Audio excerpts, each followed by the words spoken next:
చాలా మంది హ్యాండ్స్‌కి సెంటర్‌లో ఎలాస్టిక్ యూజ్ చేసి ప్లీట్స్ వచ్చే విధంగా చిన్న చిన్న ప్లీట్స్ దగ్గరికి వచ్చే విధంగా డిజైన్ చేయమని చాలామంది కస్టమర్స్ అడుగుతున్నారు.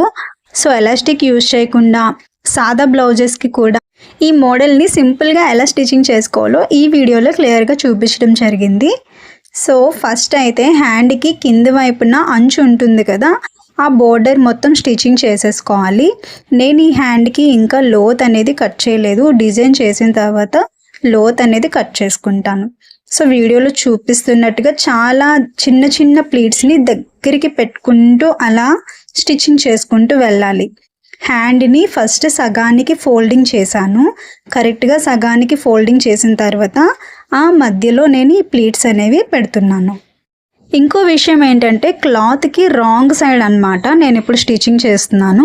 ఇప్పుడు ఓపెన్ చేసిన తర్వాత రైట్ సైడ్ మనకి ప్లీట్స్ అనేవి డిస్‌ప్లే అవుతాయి. ఈ ఖర్చు అనేది వెనక్కి వెళ్ళిపోతుంది.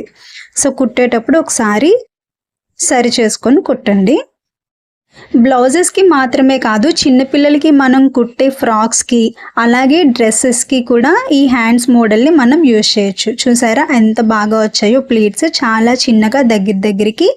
సో, ఈ టిప్ మీకు అందరికీ యూజ్ అవుతుందని అనుకుంటున్నాను. వీడియో నచ్చితే లైక్ చేయండి.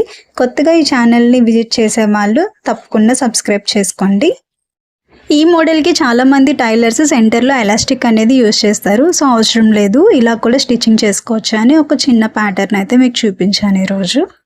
అలాగే చాలామందికి పఫ్ స్లీవ్స్ అనేవి ఇష్టం ఉండవు, బుట్ట హ్యాండ్స్. సో, అలాంటి వాళ్ళకి కూడా ఈ డిజైన్ని మీరు రిఫర్ చేయొచ్చు. మీరు ఒక ఐడియా ఇస్తే వాళ్ళు కూడా కుట్టుకుంటారు. Thank you so much for watching. Please subscribe.